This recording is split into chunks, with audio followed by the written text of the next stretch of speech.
Welcome to Entrepreneur Talks, a platform where entrepreneurs talk about their idea, vision, journey, challenges, and success. Let me start today's session by sharing some pictures and clips.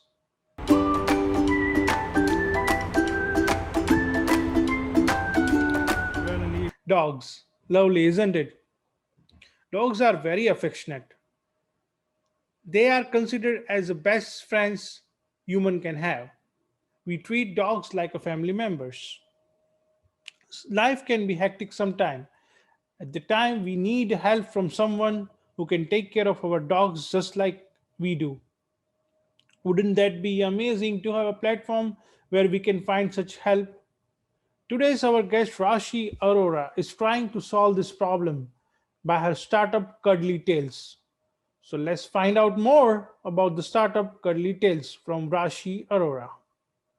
Welcome to Entrepreneurs Talk, Rashi. How are you doing? I am doing great. Thanks, Rupesh. I'm Yeah. really excited to be here. And Rashi, before we start, I would like to know like more about your background. What's your background?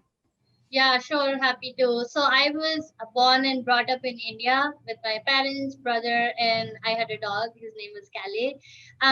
And then from in the like in India, I did my undergrad in computer science. After my undergrad, I joined one of the companies, Accenture. I was working as a developer there a few years. I helped build some of the web products for some of the telecom clients like Verizon.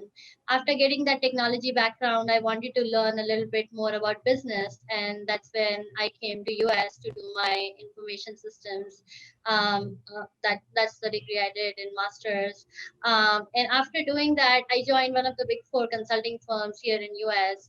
I help a lot of Fortune 500 clients with their technology strategy, building their technology products, and also launching those technology products in the market. I work with a lot of folks in Asia, EMEA, America, of course. And I work with a lot of people in different backgrounds like business, marketing, technology. So I got really good experience in the corporate world of over like 8 years of experience. And from there, I thought I would be able to leverage some of my skill sets and do something of my own.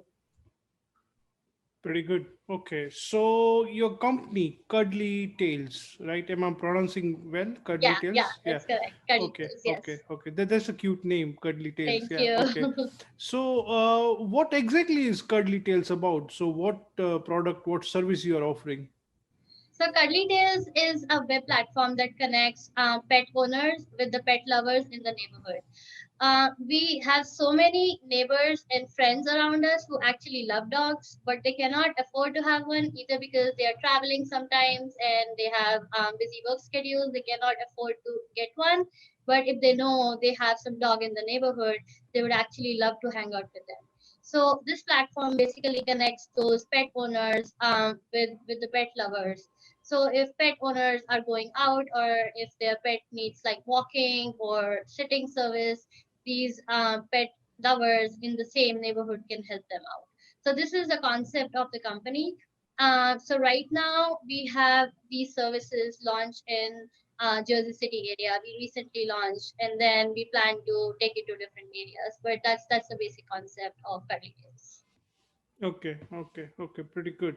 So, so your platform Cuddly Tails, right? Okay. So how I mean, how did you come up with this idea? I mean, generally Yeah, when that's yeah, when we face the problem, right, then we try to search, there's something who can provide this kind of service.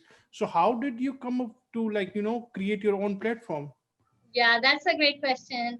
So, as I was saying earlier, I actually grew up with dogs as a kid. So, when I moved to New York, I always wanted to get a dog.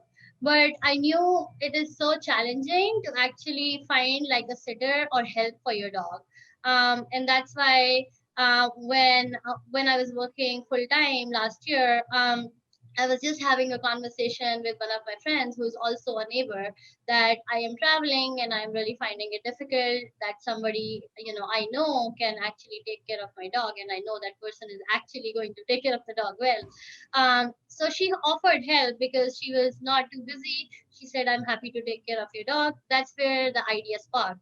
So, starting from there, we actually started with the market validation, meaning reaching out to different people in the dog parks, the dog owners, and also some neighbors and friends in the neighborhoods to see if people will be actually willing to use this service and see there is like a market fit for this product. Mm. We got great feedback from both the dog owners and the dog lovers, and that's how we thought that technology can help bridge that gap between the pet owners and the pet lovers, and we started building on this platform. That's pretty good. So I'm like I spend some time with the dogs, and dogs are really cute, right? But Yeah, I'm not like a really dog person, so I don't know much about dogs. But when I see that there are a lot of type of dogs, right?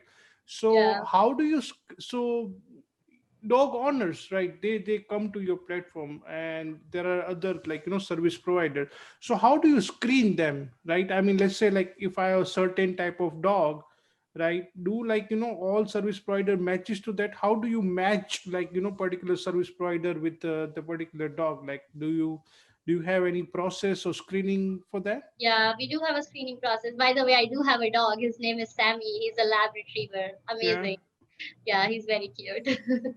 So for the screening, what we do is basically we have a third party system called Evident. So anybody who is signing up on the platform, like as a sitter, we want to screen them 100%. So this third party system is actually integrated with our system to make sure that everybody who signs up goes through a complete check, making sure there's like no criminal records or anything wrong, or it's not like a fake person. So we do that kind of background check. Another check that we do is we have a set of like 20 to 30 questions that we ask a person just to make sure that he can actually handle the dogs. He knows, when a dog runs away, what do you need to do? It's not that he just runs away and you cannot really catch him. So we do have those kind of checks as well. So once a person completes all those checks, then we actually verify a person to be an approved neighbor who can take care of the dogs. So this is one part of the question that you asked. Another part is, how do we match up? So when we sign up a person or a neighbor to be a sitter, he can actually choose, like, if I like only like big dogs or small dogs, if I have a preference, any kind of any breed that I want to just like hang out with, and I don't want to hang out with other breeds, I can put in my preferences there. I can also put in preferences like which days I'm available, what times I'm available. Maybe I'm not available during the day because I'm working, but evening I would love to just go out and take a dog if anybody needs walking. So all those preferences are set in the system, and then based on those preferences, when a owner asks for any services, you just filter it out and show them those specific people who are there. One big thing about our concept is the neighborhood, right? So the way we try to match up is, if a sitter is available in the same building, it's the easy way out, because there is a very high chance you might have crossed paths with that person and you already know that person. So that level of trust is a little bit more, considering that you have already, where the person lives, he's right here, he's not going to, you know, maybe he's going to take care of the dog well, that person because he lives in your community. So we do that kind of filtering based on the distance as well. Got it. Okay, okay. So is there any certification or some kind of like a course or anything required for the dog walker, or like anybody with like, little bit of having a dog knowledge can chip into the service? So there is no specific certification required, but there are a lot of people who have experience with dogs. They grew up with dogs, so that's why we have those set of questions where we ask, in different scenarios, how would you handle a dog if this scenario happens. So we have that kind of screening process to make sure that a person can actually handle the dogs and have some experience taking the dog out. And we also have the information about like the veterinary services, Hmm. uh, in case a dog is not feeling well, what is the best place to take him when owner is not around. So we have all those checks built into the system. Okay, pretty good. Okay. How about insurance? Like, do your platform provide any kind of insurance? So let's say if I have a dog, and if somebody like which I choose on your platform goes for walking and something happens to dog, or God forbid, like if dogs bite someone or like they damage someone's property, like do you have that kind of like insurance service, or it's up to like the dog owner and the walker? We have an overarching dog insurance that basically covers some part of the expense or anything related to such things. So we have those covered in our privacy policy in terms of services. Okay, pretty good. Okay. So are you on your own or you have like any co-founders? We have a co-founder. His name is Rahul. He couldn't be here today, but we are two co-founders. So I am managing the technology Hmm. portion of the startup, starting from like building designs and the technology platform, getting it out to the users, getting the feedback, and then iterating the product based on the feedback. And Rahul has great experience in marketing. He owned his own marketing firm for a few years, so he is involved with all the marketing functions, including the social media marketing and also in-person marketing. So right now he has a couple of folks working with him on the social media marketing, and obviously people who were going to the dog parks before COVID Hmm. times, not right now, Hmm. and making sure that we are reaching out to the right folks who are actually dog owners or dog owners. Yeah, that's interesting topic you say. Like, yeah, does the COVID did it make a difference? I mean, like a pre-COVID and after COVID. Like, do you see any difference in the customers' behavior regarding giving their dog to dog walkers? Yeah, it has definitely changed a little bit in the sense that obviously during COVID time, not a lot of people were sending their dogs for walking, and the travel schedules have reduced. Hmm. So obviously, sitting services, boarding services have reduced. One good point is that though those services have reduced, there are other services which are picking up, like the dog play groups. Everybody is sitting at home, and dog is also sitting at home. For small dogs it's still okay, but for big dogs who really need the exercise and the play that they need during the day, they're not getting enough of that.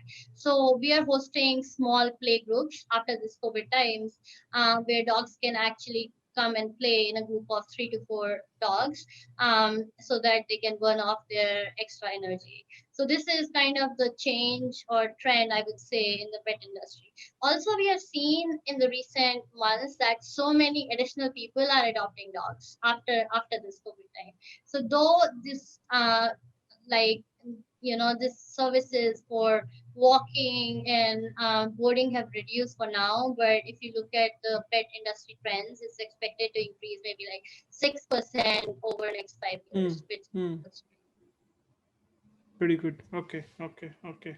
Yeah, definitely. Like when I was like reading in the news as well, like people are adopting more and more dogs, right? So definitely, I see like a big potential in this industry, right?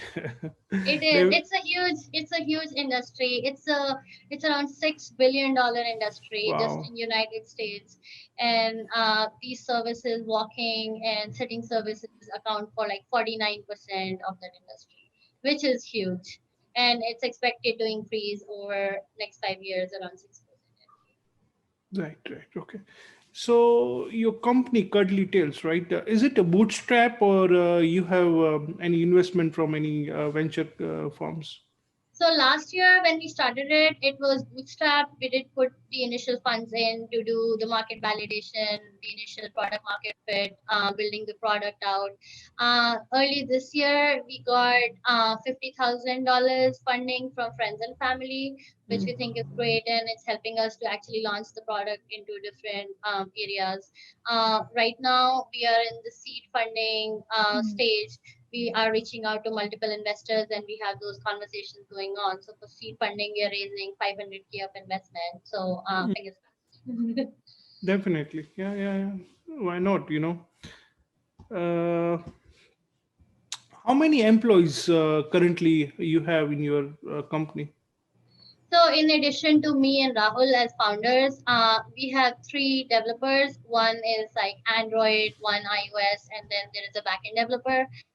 In addition to that, we have a part-time designer, and then for marketing, we have some folks here.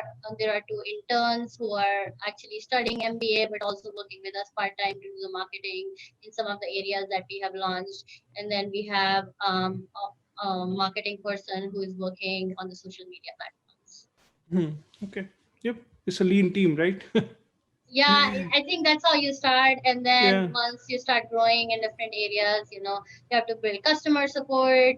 When Hmm. your product, is upgraded, you need more people for maintenance. So I think that's how it increases here. Yeah, it's a part of game, right? Once you grow, you can hire more people to scale up, right? Of course. Yeah, exactly, Yeah, exactly. yeah, yeah. So, how much competition do you have right now in the market?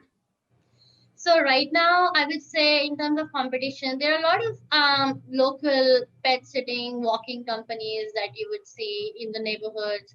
There are also like online services like Rover and Wag, which are available in the market, which are pretty huge, by the way. But as I said earlier, it's like a huge industry. It's a $6 billion industry, and it's very fragmented. There is no like huge players who are owning like a huge percentage of it. So there's definitely space, I would say, for new players to enter in and actually grow. It's still a growing industry. Definitely, yeah, yeah, definitely. And how what makes your startup different from the existing player in this industry? I think the concept of a startup is a little bit different. Hmm. Though we are providing like the walking and sitting services, it's not just that. It's more about building that neighborhood or a safe neighborhood Hmm. of pet lovers and pet owners. So in our platform, we also have a community factor in there where different pet owners and pet lovers can sign one particular neighborhood. I don't know if you have seen Fishbowl as one Hmm. of the other apps where you have different goals where if you work in a particular bank or a company, you join that goal and you join that Hmm. discussion, Hmm. right? Similarly, we have the neighborhoods that we are building. For Hmm. example, Jersey City, one part of it, one zip code, you can actually connect with people in that zip code and you can hang out with those people. So suppose I am a pet owner and I want to host maybe a puppy party for my puppy, and I don't, maybe I know few people Hmm. here. Hmm. I can actually invite those people, and they can come play with the dogs, even if it's not a service like a walking or sitting. They can come play and share information about the pet, chit chat. So we Hmm. give that forum where they can have different discussions or host events. So we are building that small community so they can discuss either online or offline, whatever they prefer. Pretty good. Yeah, yeah, definitely, definitely. I do see potential communities. Yeah, yeah. That's the 2020 buzzword, communities, right? Building communities. Correct. Yeah. Yeah. So, okay. So my next question. So, what is your expansion strategy? So, how you're going to expand? I mean, you just started, so definitely you're going to focus on certain geographical area, right? But what's your future big plan? How you are planning to expand? Right. So we started with Jersey City this year. We are right now launched in some of the neighborhoods in Jersey City where we are trying to, have the neighborhood set up for Jersey City. Once we have that set up, we plan to launch in New York City. The way we are expanding is based on the number of pets in each of the areas. Like Hmm. New York City, there are some areas which have very high number of dog population, like Upper East, Upper West. Hmm. So we actually first focus on those specific areas. We launch there, and then once that's built out, then we go to other areas and expand. So after focusing on Jersey City, New York City, the expansion strategy is the same. We are looking at the cities which have high number of dog owners, and also looking at just the urban areas because this building of community, walking services, sitting services are more applicable to urban areas where people can actually connect with each other living in the same neighborhood. So after focusing on Jersey City, New York City, we plan to go to Boston and Hmm. then to Chicago, which has huge number of dogs. all these cities that I'm mentioning, most of them have more than like 50% population having a dog. And then moving to the West Coast, to San Diego, San Francisco, Vegas. That's our expansion Hmm. strategies, starting from the East Coast and then mid and then moving So mainly you're targeting urban areas, right? to urban areas. Yes. Correct, correct, correct. So this is specifically for the dogs. Like, do you see any possibility you guys providing service for the cats as well? Because cats is also like a big category, you know? It is. It is. We when we started this, we initially thought that we would start focus with the dogs, and Hmm. once we have launched this in different cities, then we would start focusing on other pets like cats. And there are some apps in the marketplace that do provide services for dogs, cats, and also other pets. Hmm. Hmm. Hmm. Hmm. Hmm. That's something we will look for in the future. But I think cats are very different kind of animals than dogs, right? They are more independent, correct? They don't need like that much of watching, just the same as dog, right? Yeah, it's a little bit different. I think the service is different that way. Maybe the cat owners don't really need like cat walking or cat Hmm. sitting Right. services. Right. But if a person is traveling for 10 days, Hmm. maybe they want somebody to just come and check on the cat, like a day Hmm. visit. They come for 15-20 minutes, make sure the cat is eating and, drinking water, something Right. like that. Yeah, so Definitely. they differ a little bit in the nature of services. Yeah, I think that's something we will look for once we are done expanding for the dogs, and then we will come together. Definitely. Okay. Any message for our viewers? Yeah, definitely. I would say I am a pet lover. I've grown up with dogs, and it's such an amazing experience to just like spend 15-20 minutes in a day. It's such a stress relief, and you hang out with them. It's an amazing experience. So if you love dogs, feel free to sign up on our platform. It's available in both iOS and Android right now in Jersey City, and we'll be expanding to New York soon. So stay tuned on that. Just have fun and have a great day. Thank you again, Rashi, for joining in our talk and giving information about your startup. And your startup definitely looks really promising. And God knows, like in the future, if I have dogs, I definitely am going to utilize your service. Maybe you should just sign up and hang out with some of them and see how you feel. It's gonna be a great I'm a little experience. scared from the dogs, but Little definitely I see the scared. point. Yeah, but definitely, why not? Yeah. Thank you so much. Thank you so much, Great. Rashi. Thank you. Thank you.